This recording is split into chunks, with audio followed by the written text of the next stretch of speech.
오늘 계속해서 우리는 성막의 그 준비물과 그걸 구체적으로 이제 짓는, 하나님께서 계획하시고 이제 하나님의 백성을 초대하여서 너희는 내 계획에 참여하라 이렇게 말씀하십니다. 온 우주를 창조한 다음에 하나님께서 모든 일을 다 하시는 것이 아니라 하나님의 형상을 만들어서, 즉 하나님의 형상이라는 건 하나님의 일을 대신할 사람을 세웠다는 것입니다. 우리 인간을 통해서 하나님의 일을 대신하게 하십니다. 세상을 다스리게 하고 그 첫 증거로 이름을 짓게 합니다. 이거는 고대 세계에 한 이름을 짓는다는 건 한 모든 것을 지배한다는 뜻입니다. 인간에게 이런 통치권을 주셨습니다. 마찬가지로 오늘 성막, 하나님의 집입니다. 하나님은 온 우주가 하나님의 보좌입니다. 온 우주가 하나님의 집입니다. 그러나 이 땅에, 이 지구에 하늘의 모형인 성막을, 그리고 나중에 성전을 지어서 하늘과 땅이 만나는 놀라운 역사를 주십니다. 그 모든 것이 나중에 예수 그리스도 안에 완성이 됩니다. 우리의 모든 일은 나중에 예수 그리스도 안에서 하나님의 영광으로 드러날 줄 믿습니다. 고린도후서에 말씀하십니다. 너희의 수고가 헛되지 않을 것이다. 우리의 모든 수고, 이 주방에서 그 여름에, 뜨거운 여름에 수고한 수고, 교회 봉사의 수고들 하나님이 기억하십니다. 너희 수고가 헛되지 아니하리라. 우리 같이 옆 사람 보면서 고백할까요? 우리의 수고가 헛되지 아니하리라. 우리의 수고가 헛되지 아니하리라. 주님이 주신 말씀입니다. 작은 하나의 일인데, 정말 넘어지려고 하는 권사님 손 한번 잡아주는 건데 하나님은 보고 계십니다. 내가 해야 될 일을 네가 하고 있구나. 할렐루야. 내가 여기서 찬양해야 될 텐데 하나님은 우리 성가들을 통해서 하나님을 찬양하게 합니다. 하나님은 스스로 영광을 받으시는 분입니다. 그러나 우리 인간을 통해서 영광 받는 걸 너무 좋아하십니다. 마치 이겁니다, 여러분. 우리 부모님들 다 알아서 잘 삽니다. 그러나 자녀들, 손주들의 재롱을 보면 그 기쁨은 배가가 됩니다. 할렐루야. 갑자기 막 소화가 되기 시작합니다. 막 갑자기 얼굴에 막 한 10년은 젊어지는 웃음이 넘칩니다. 할렐루야. 부부간에 싸우다가 애가 오면 막 조심하기 시작합니다. 그리고 자식 보고 다시 힘을 냅니다. 할렐루야. 하나님의 원리도 비슷한 것을 성경에 통해서 봅니다. 하나님은 이사야를 통해서는 우리를 찬양하기 위해서 찬양하도록 우리를 창조하셨다고 말씀하셨습니다. 제가 이렇게 서두에 길게 이 말씀을 드리는 것은 하나님의 성막, 이 해막에 놀랍게도 연약한 우리를 초청하십니다. 그리고 우리가 그 일에 봉사할 때, 오늘 본문을 통해서 보면 성령의 충만함을 부어주셔서 지혜와 총명을 주셔서 이 사명을 감당하게 하십니다. 여기에 큰 비밀이 있습니다. 여러분, 하나님의 사명을 감당할 때 성령이 임하시고 지혜를 주시고 능력을 주시고 심지어는 여러분의 건강까지도 책임질 줄 믿습니다. 하나님이 그 사람을 쓰시려면 아프게 하면 안 되잖아요, 여러분. 마치 여러분 차를 타고 가더니 차가 비실비실하면 못 갑니다. 어떻게 해야 되죠? 확실히 정비해서 갑니다. 할렐루야. 하나님이 여러분의 봉사를 통해서 물질의 축복을, 건강의 축복도 주실 줄 믿습니다. 저는 번영신학을 설교하는 목사는 아닙니다. 그러나 분명한 하나님의 축복의 통로는 성경에 명확하게 보여주고 있습니다. 하나님께서 이 우주의 모형인 그 하나님의 임재의 상징 성막을 이 땅에 짓기를 원하십니다. 단 한 번도 이스라엘 백성들은 지금까지 하나님의 집을 지어본 적이 없습니다. 그들은 450년의 출애굽의 과정에 이방 왕인 바로의 건물은 지어봤습니다. 여러분, 출애굽기에 나오죠? 삐똥 같은 데 가서 정확하게 그 건물이 무엇인지는 모르지만 큰 어떤 왕궁이라든지 어떤 건물을 지었던 것은 확실합니다. 그러나 하나님의 집은 아니었습니다. 그러나 이제 하나님의 집을 지을 때 그들은 자원하는 마음으로, 기쁜 마음으로 그들의 모든 재능과 그들의 물질을 통해서 하나님의 집을 짓기를 원합니다. 얼마나 놀라운 일입니까? 우리가 어차피 세상에 무언가를 짓고 시간을 투자하고 인생을 살다 가는데 우리의 생명 되신 주님을 우리가 믿고 그분의 영광을 위해서 그 한 집에 한 모퉁이에 내가 담당이 된다면 얼마나 감사하겠습니까, 여러분? 모세에게 하나님께서 지시하시고 모세는 각 지파의 사람들을 불러서 하나님의 성막을 짓는 데 참여하게 합니다. 놀랍게도 특정 지파만 부르지 않습니다. 다 불러서 모든 사람이 이 일에 초청하게 합니다. 오늘 이게 30절에서 36장 1절까지의 내용입니다. 다시 한번 천천히 읽도록 하겠습니다. 30절부터입니다. 모세가 이스라엘 자손에게 이르되 볼지어다 여호와께서 유다 지파 홀의 손자여 우리의 아들인 불사레를 지명하여 부르시고 하나님의 영을 그에게 충만하게 하여 지혜와 총명과 지식으로 여러 가지를 하게 하시되 금과 은과 노수로 제작하는 기술을 고안하게 하시며 보석을 깎아 물리며 나무를 새기는 여러 가지 정교한 일을 하게 하셨고 또 그와 단지파 아히사막의 아들 오홀리압을 감동시키사 가르치게 하시며 지혜로운 마음을 그들에게 충만하게 하사 여러 가지 일을 하게 하시되 조각하는 일과 세공하는 일과 청색, 자색, 홍색 실과 가는 배 실로 수는 일과 짜는 일과 그 외에 여러 가지 일을 하게 하시고 정교한 일을 고안하게 하셨느니라.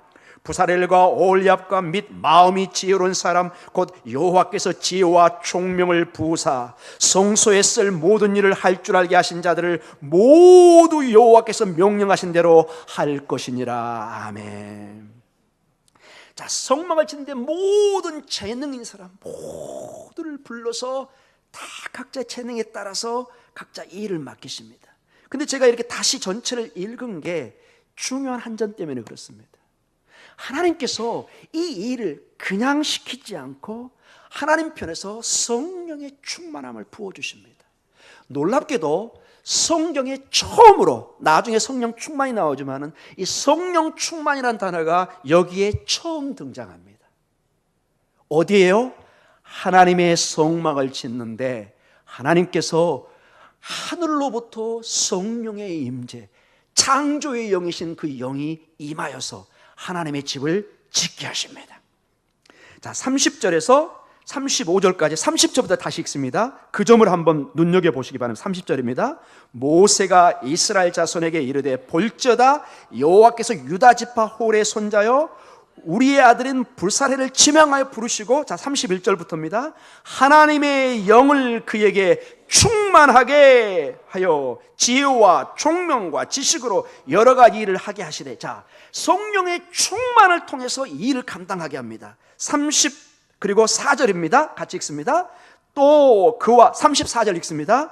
또 그와 단 지파 아히사막의 아들 오홀리압을 감동시키사 가르치게 하시며, 성령을 통해 감동을 통해서 마음의 움직임을 통해서 이 일을 가르치게 합니다. 35절입니다. 35절 같이 읽습니다. 지혜로운 마음을 그들에게 충만하게 하사 여러 가지 일을 하게 하시되, 모두가 성령 충만을 통해서 그것이 가득하여서 이 일을 수행하고 이루게 하십니다. 하나님의 성막을 짓는데 다른 집과 다르게 세상의 기술로 짓는 것이 아니라 하나님이 직접 성령의 충만을 주셔서 특별히 지혜와 총명을 주셔서 이 일을 감당하게 하십니다. 얼마나 놀라운 일인지 모릅니다. 그래서 하나님의 일에는 이 성령의 임재가 있어야 됩니다. 우리 권사님의 기도처럼 우리는 성령의 충만을 받아야 세상 끝까지 가서 복음도 전할 수 있고 하나님의 일을 감당할 수 있을 줄 믿습니다. 우리가 이 일을 감당할 때 오늘 여기 분명히 성령 충만의 영을 허락해 주십니다. 근데 이 성령은 놀랍게도 하나님께서 온 우주를 창조한 천지를 창조할 때 가장 먼저 등장하는 것이 성령의 사역입니다. 창세기 1장 1절과 2절을 우리 한번 같이 읽도록 하겠습니다. 태초에 하나님이 천지를 창조하시니라. 땅이 혼돈하고 공허하며 흑암이 깊음 위에 있고 하나님의 영은 수면 위에 운행하시니라. 아멘. 온 땅이 질서가 없이 공허하고 흑암 속에 있습니다. 토후 바후 뽀후. 여러분 히브리어도 어때요? 굉장히 어둡게 들리죠? 토후 바후 뽀후 이렇게 발음을 합니다. 이 발음 자체도 무겁습니다. 혼돈되고 공허된 이곳에, 모든 질서가 아직 세워지지 않는 그곳에 하나님의 영이 수면 위에 하나님의 영이라는 것은 성령을 말합니다. 루아흐 엘로힘 메라케트 알파임 이렇게 나옵니다. 하나님의 영이 물 위를 이렇게 꺼내십니다. 여기서 하나님의 영이 수면 위를 운행한다는 뜻은 마치 새가 바다 위를 조망하면서 전체를 보면서 움직이는 뜻을 나타내고 있습니다. 하나님의 영이 어둠 속에 전체를 조망하면서 어떻게 질서를 세우고 하나님의 생명을 세울 건지 하나님의 일을 할 건지 전체를 관장하고 있는 것입니다. 하나님의 성령이 여러분에게 임하셔야 됩니다. 성령이 임하면 우리의 모든 이 혼돈과 공허한 곳에 질서가 생기기 시작하고 혼돈과 공허가 오히려 생명의 근원으로 변화하기 시작합니다. 여러분의 고통과 기도의 제목들이 장애물이 때로는 환난과 고난이 하나님의 축복으로 변하는 열쇠가 될 줄 믿습니다. 성령의 역사는 그것을 이루십니다. 수십 년간 기도하면서 하나님의 응답이 없는 줄 알았더니 어느 날 성령의 충만을 통해 응답을 주는데 상상 이상의 선물이 주어질 때가 한두 번이 아닙니다.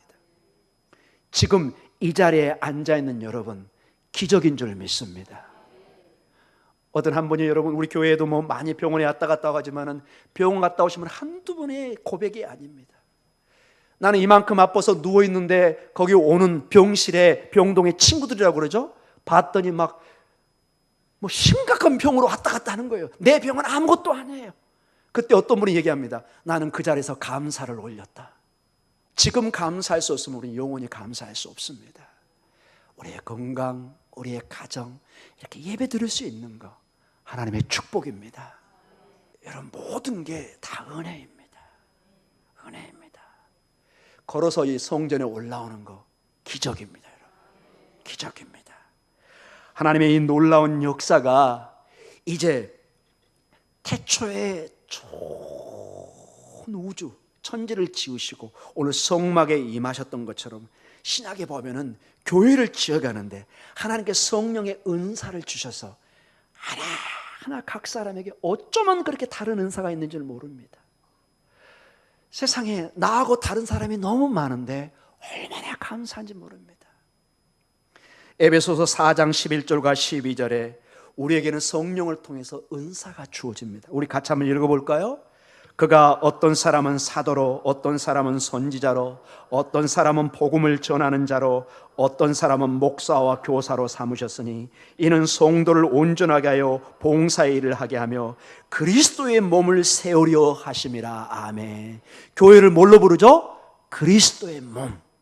이것을 세우는데 사도, 선지자, 복음 전하는 자, 목사, 교사, 제가 이 말씀을 준비하다가 감히 이건 정해놓고 하나 더 붙였습니다. 여러 개를.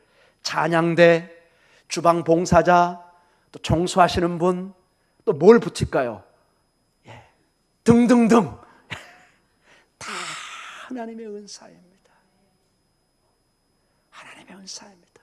여러분 간 맞추는 거, 밥하는 거, 아이들 보는 거, 성가대 일하는 거, 말씀을 전하는 거, 구역장의 일, 우리 안수 집사의 일, 장로의 일, 목사의 일 다 하나님의 은사입니다. 이 모든 것이 그리스도의 몸을 세워가는 것입니다. 마치 모자이크처럼 조각조각을 다 하나씩 붙여갑니다. 모자이크의 특징이 뭐죠? 하나만 붙여서는 모양이 안 나옵니다. 전체가 붙여질 때 나는 그 하나밖에 몰라서 전체 그림을 몰라는 나중에 전체가 붙여지고 보니까 큰 아름다운 조각이 나옵니다. 나도 그 하나를 붙이고 있는 것입니다. 하나님께서 그렇게 평가할 줄 믿습니다. 나의 봉사가 미미해 보이고 잘 안 보입니다. 그러나 하나님이 마지막 때 전체 그림을 보여주십니다. 사랑하는 아들아 딸아 저 조각을 네가 붙였느니라. 오늘 보면은 부살렐, 오홀리압이 특별히 나옵니다. 유다 지파의 부살렐과 단 지파의 오홀리압이 나옵니다. 두 사람을 대표적으로 재능 있는 사람으로 사용하십니다. 그는 성령이 충만하여서 특별한 목공 기술과 세공 기술과 건축할 수 있는 기술을 가졌습니다. 대개 세상의 예술가들은 특징이 자신의 영광과 자신의 영달을 드러내는 데 목적이 있습니다. 내 이름이 나서 나 이런 화가, 이런 건축가, 이런 사람 이렇게 올리기를 원합니다. 그러나 이 본문을 통해서 보면은 그들의 재능을, 그들의 하나님의 그 은사를 전적으로 하나님의 영광과 다른 사람의 유익을 위해서 쓰고 있는 것을 우리에게 보여주고 있습니다. 저희 교회에 수많은 불살렐과 오홀리압 같은 그러한 성도들이 나오기를 기도합니다. 우리의 재능을 하나님 앞에 드리는, 세상에도 드리지만은 하나님의 일에 기쁨을 가지고 영광으로 할 때, 여러분, 불살렐과 오홀리압을 우리가 어떻게 할까요, 여러분? 이 어려운, 발음도 어려워요. 불살렐, 오홀리압, 저 몇 번 연습하고 나왔습니다. 발음도 어려워요. 히브리어로 굉장히 어려운 이름입니다. 그런데 이 이름이 성경책에 기록되어 있습니다. 뭐 때문에요? 그 기술을 하나님 앞에 사용한 거예요. 여러분, 성경에 이름 올라가는 거 정말 쉽지 않습니다. 어려워요. 정말로 어렵습니다. 또 다른 이름을 제가 나중에 하나 더 붙여드려 가겠습니다. 결론적으로 가서요, 이것이 우리 모두의 소원이 되어야 될 줄 믿습니다. 나의 재능과, 어차피 인생은 나이 들으면 어차피 세해집니다. 하고 싶어도 할 수 없을 때가 옵니다. 정말로 우리의 재능은 그 순간에 써야 됩니다. 때를 지나면, 여러분 90 넘어서 100세 아무리 건축일을 하고 싶어도 내 몸도 가누기 힘들어집니다. 지금 기회 있을 때 하나님의 영광을 위해서, 그리고 그것이 여러분의 소원이 되시기를 간절히 기도합니다. 나의 재능이 하나님의 영광과 하나님의 교회를 위해서 쓰일 수 있다면 얼마나 감사하겠습니까? 자, 그리고 이제 36장 2절과 7절에는 계속해서 자원에서 드리는 모습이 나오는데 아주 특이한 모습이 나옵니다. 2절에서 우리 7절까지 다시 한번 읽도록 하겠습니다. 모세가 불살렐과 오홀리압과 및 마음이 지혜로운 사람, 곧 그 마음에 여호와께로부터 지혜를 얻고 와서 그 일을 하려고 마음이 원하는 모든 자를 부르매 그들이 이스라엘의 자손의 성소의 모든 것을 만들게 하여 가져온 예물을 모세에게 받으니라. 모두에게 있어서 받으니라. 그러나 백성이 아침마다 자원하는 예물을 연하여 가져왔으므로 성소의 모든 일을 하는 지혜로운 자들이 각기 하는 일을 중지하고 와서 모세에게 말하여 이르되, 잘 보십시오 여러분, 같이 읽습니다. 백성이 너무 많이 가져오므로 여호와께서 백성에게 하신 일에, 명령하신 일에 쓰기에 남음이 있나이다. 모세가 명령을 내리매 그들이 진중에 공포하여 이르되 남녀를 막론하고 성소에 들을 예물을 다시 만들지 말라 하매 백성이 가져오기를 그치니 있는 재료가 모든 일을 하기에 넉넉하여 남음이 있었더라. 아멘. 여러분, 이 지금 출애굽의 백성들이 어떤 사람들이죠? 정착되고 비즈니스를 왕성히 하는 사람들이 아닙니다. 아직 약속의 땅에 이르기 전이고 출애굽에서 겨우 목숨만 건지고 일부만 가져오고 아주 필요한 것만 가져온 사람입니다.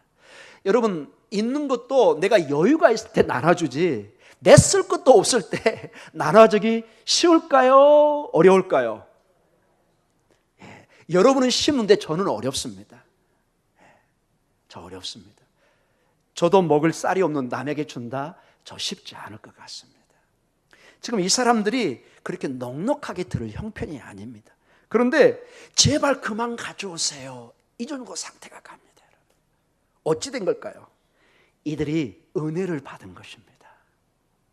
은혜를 받으면은 모든 것이 이걸 바쳐도 하나님이 주시겠다는 확실한 증거가 있으면은 하나님 앞에 넘치도록 드리는 역사가 있을 줄 믿습니다. 성도들이 말씀으로 은혜를 받을 때 자원하는 마음과 헌금의 순수한 뜻이 드러날 줄 믿습니다. 아멘. 여기 보니까 그들이 은혜를 받으니 넘치도록 나옵니다. 모든 게 자원하는 마음입니다. 자꾸 그 단어가 나옵니다. 볼런티어란 뜻입니다. 여러분, 세상은 대부분 세금 이런 것들은 다 누군가 징세를 하는 것입니다. 전기세 내세요, 세금 내세요, 뭐 내세요. 어떨 때는 솔직히 안 내고 싶습니다. 그러나 여기서 특징은 모든 게 자원하는 마음으로 드려진 것을 보게 됩니다. 세금과는 전혀 다른 것을 말씀해 주고 있습니다. 한 예로 말씀을 연구하다 보니까 어떤 게 나타나느냐, 바로 32장 앞선 절에 아론이 이 황금 송아지를 만들 때는 전혀 다른 접근이 있는 것을 보게 됩니다. 한 예를 보겠습니다. 출애굽기 32장 2절을 한번 볼까요? 아론이 그들에게 이르되 너희의 아내와 자녀의 귀에서 금고리를 빼어 내게로 가져오라. 아멘. 자원하는 마음이 합니다. 뺏어라도 가져오라고 얘기하면 강요에 가깝습니다. 하나님은 한 번도 이런 식으로 접근하지 않습니다.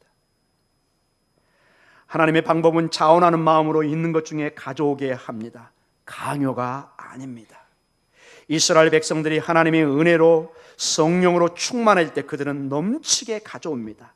3절에 여러분 하반부에 봐보세요. 그러나 백성이 아침마다 뭐하는 마음으로요? 자원하는 예물을 연하여 가져오므로 계속 가져온다는 뜻입니다. 4절에 성소의 모든 일을 하는 지혜로운 자들이 각 하는 일을 중지하고 너무 많이 가져오니까 일을 할 수가 없어요.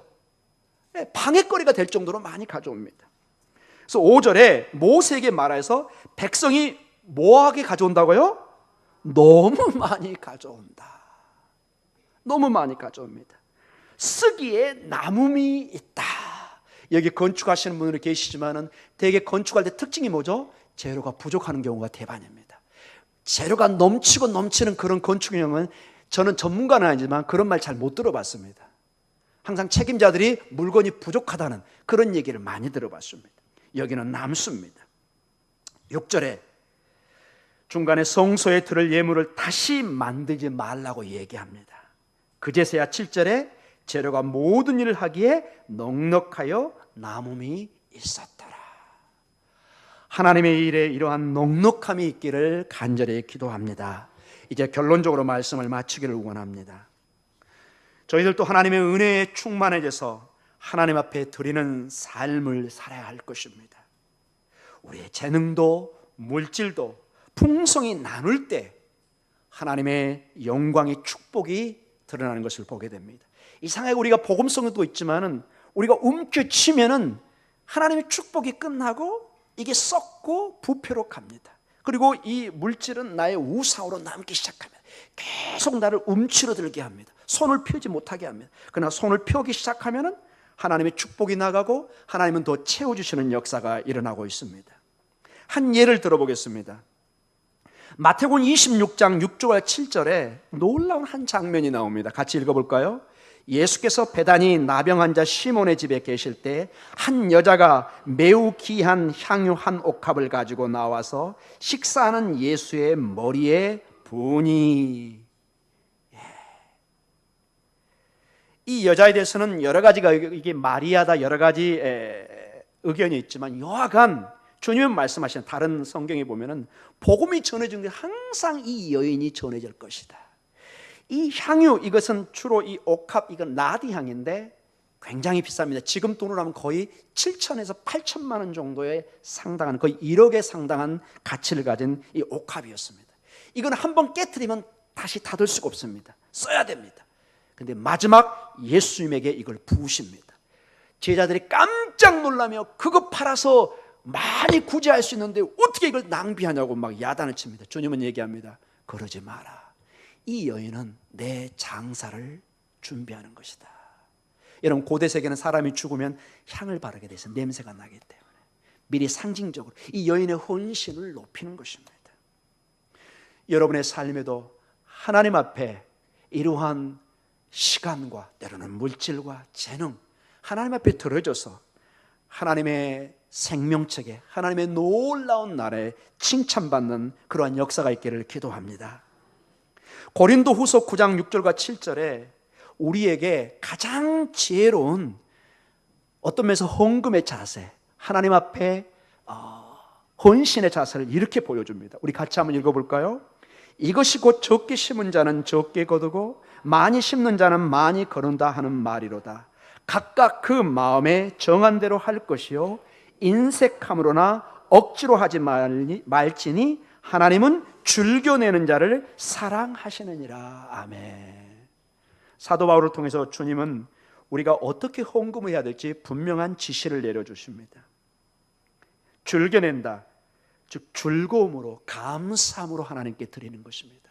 하나님, 나의 건강도 내 직장도 모든 것 하나님 은혜로 받은 건데 이것을 하나님의 교회에 드려서 하나님의 선교 사업, 하나님의 구제 사업, 하나님의 교육 사업, 교회의 일에 쓰도록 제가 이렇게 드립니다. 이것을 그냥 억지로 드리는 것이 아니라 정말로 하나님 앞에 감사하게 드릴 때 하나님이 그것을 받으신다고 말씀하십니다. 하나님이 그것을 사랑하신다고 말씀하고 계십니다. 사랑하는 성도 여러분, 이제 결론적으로 말씀을 마치겠습니다. 결론이 헌금으로 맞춰지긴 했지만 오늘 하나님의 집 성막을 짓는 큰 일에 그들이 가장 처음으로 이제 하나님의 집을 짓기 시작합니다. 이 일에 그들의 자원하는 물질의 헌신과 시간의 헌신과 그들의 재능의 헌신이 있습니다. 교회는 그래서 그리고 모든 특징의 모든 집합 모두를 부릅니다. 그 어떤 특정인도 부르셔서 일을 하지 않습니다. 저는 바라기는 우리 목동 중앙교회는 모든 한 사람 한 사람이 힘을 합하여서 하나님의 교회를, 하나님의 일을 감당했으면 하는 마음이 간절히 있습니다. 특정 목사나 어떤 특정 사람이 교회 전체 일을 끌어가는 것이 아니라 우리 저 영아부서부터 저 청년부, 우리 저 장년까지 일을 모든 이들이 한 사람 한 사람의 기도와 헌금과 헌신과 사랑을 통해서 하나님의 성막인, 하나님의 해막인, 하나님의 성전인 이 교회가, 하나님의 몸인 이 교회가 하나님의 영광을 드러내는 놀라운 역사가 있을 줄 믿습니다. 우리 다 같이 기도하겠습니다.